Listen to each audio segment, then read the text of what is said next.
Hey guys, Sean here. Welcome to the F1 Word and to today's news roundup.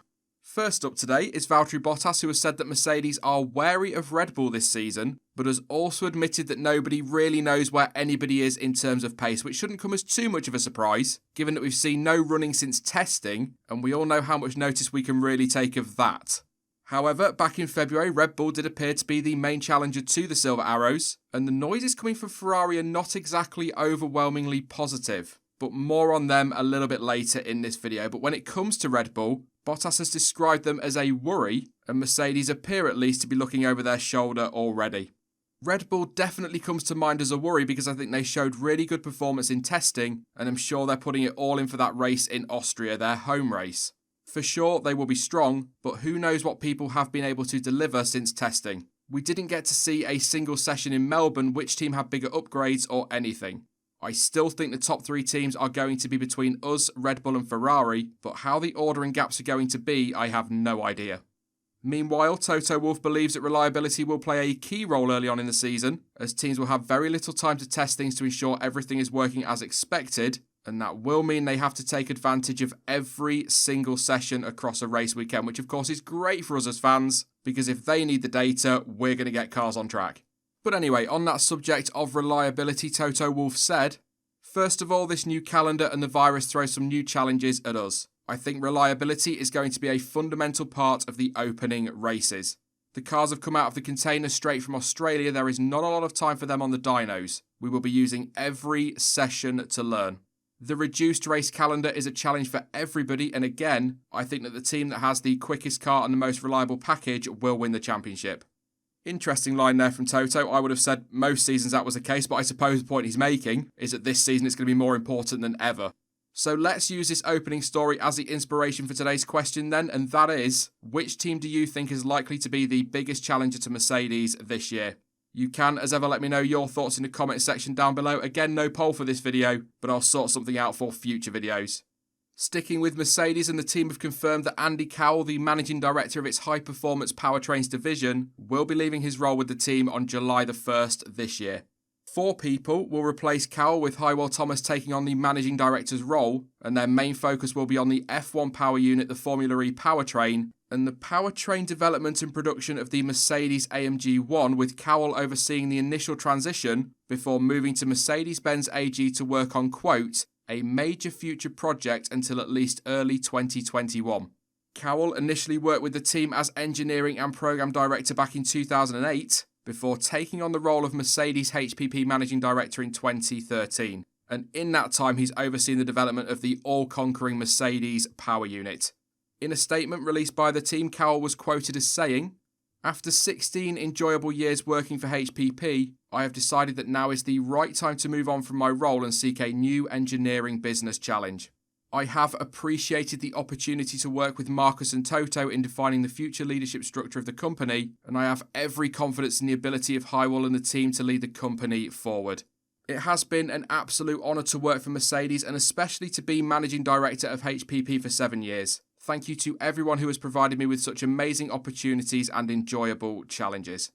Speaking about Cowell's departure, Toto Wolff said that the Brits' leadership of the HPP team was one of the key factors in the Silver Arrow's success during this era of Formula 1. And he also went on to make mention of the outstanding contribution that Cowell has made to the Mercedes motorsport legacy. Moving on from the Silver Arrows, and Ferrari are planning to take a revised power unit and gearbox to the season opening Austrian Grand Prix. At least that's according to reports from Motorsport Italy. As touched on earlier, Ferrari have been rather sceptical about their chances this year and appeared to be no better than 3rd fastest following winter testing, with the Scuderia even openly admitting that they believe they would start the season behind rivals Mercedes and Red Bull. However, according to reports, the team have taken the opportunity offered up by the extended off-season to work on some of their problems. So, I'm going to say it again, according to Motorsport Italy, take what you will from that. Ferrari have worked to stiffen up their gearbox assembly, which will have a negative impact in terms of weight and aerodynamics, but it is believed that the potential gains it offers, such as improved handling and the benefit of improved tyre life, will be more than enough to make up for that. And on the power unit side of things, Ferrari will introduce its 2nd generation unit in Austria, rather than the one that would have been used in Melbourne back in March. and it is believed that the new power unit will offer up around 15 brake horsepower more than the original spec. Despite these improvements though, the report goes on to say that it is expected that Ferrari will still be the third fastest in Austria behind Mercedes and Red Bull. Now I have put a link to the motorsport.com article below the English version, which goes into more detail about all of this, but a translation from the Italian report says, the SF1000 has shown some progress, but in Austria there won't be all the modifications, so it's foreseeable that they will still be third in the pecking order but closer to Mercedes, a growth of 2 or 3 tenths of a second per lap. It is possible that the aerodynamic modifications to the front end of the SF1000 will be seen later because the time available to produce the new carbon parts has not been sufficient since the reopening date. As I say, there is a link to a more detailed article about this below, but those are the basics. There are updates coming to the gearbox and power unit, but it's still expected that Ferrari will start the season with the third fastest car. But although we can speculate on all of this, we won't know where each team is in the pecking order until we finally get some cars on track. And FP1 for the Austrian Grand Prix is just 17 days away. We are nearly there. Next up, and Lando Norris reckons that drivers will take a more aggressive approach on track this season as a result of the shortened schedule. As I'm sure you all know, so far we have just the 8 races in Europe confirmed, although it is expected that more venues will be announced soon. And in an interview with Autosport, Norris discussed the postponed season and the impact such a compact calendar will have on the drivers, believing it will put them in the position of having to take more risks. That's something I need to speak through with my engineers and work out what's best for us and what's best for me. There are obviously things I need to improve on anyway, and I'm confident I can do a better job on. That's something more for when we know what our pace is like.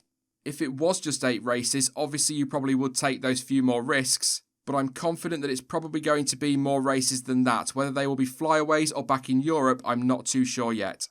Interestingly enough, the Brit also had his say on claims from some that sim racers who took part in some of the virtual Grand Prix and other events during the extended off-season will have some sort of advantage on track when the season starts in Austria. But Norris doesn't expect that anyone will have a huge advantage, but did acknowledge that there could be some areas where they are ahead initially. They will have a slight advantage in some areas, but it's not going to be night and day. You are not just going to see the sim racers do miles better than the guys who haven't done any sim racing. There's going to be little things, work with the engineers and stuff like that, which you might be a little bit more ahead with initially, but the drivers are so good nowadays that they can jump in and after 2 or 3 laps we can be back on the pace.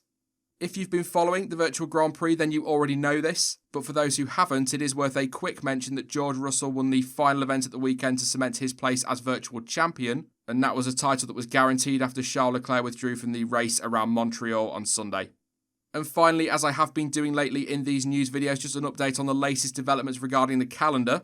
There hasn't been any official word on anything just yet, and things are pretty much as they were last week, with the shortened oval-like track in Bahrain under consideration and races around the likes of Hockenheim still rumoured to be a possibility. In fact, the BBC have reported that it's going to host 2 races at the end of September, but again, nothing official. The only real, I suppose you could say, development is that Chinese Grand Prix organisers have confirmed that F1 bosses have asked if the circuit would be able to host 2 races this season, but Shanghai Sports Bureau bosses have said that no decision has been made as of yet. There is also talk of a potential race in Portugal. Hopefully, we will hear something concrete soon, because if all these rumours turned out to be true, we'd end up with something like a 40 or 50 race calendar, which I'd totally be up for, by the way. But anyway, that is it for today's news roundup. I will be back soon with more content as ever. In the meantime, though, don't forget that you can, of course, follow me over on social media, and all of the links you need for that are in the description down below. But as ever, thank you for watching, and hopefully I will catch you again in the next one. Bye-bye.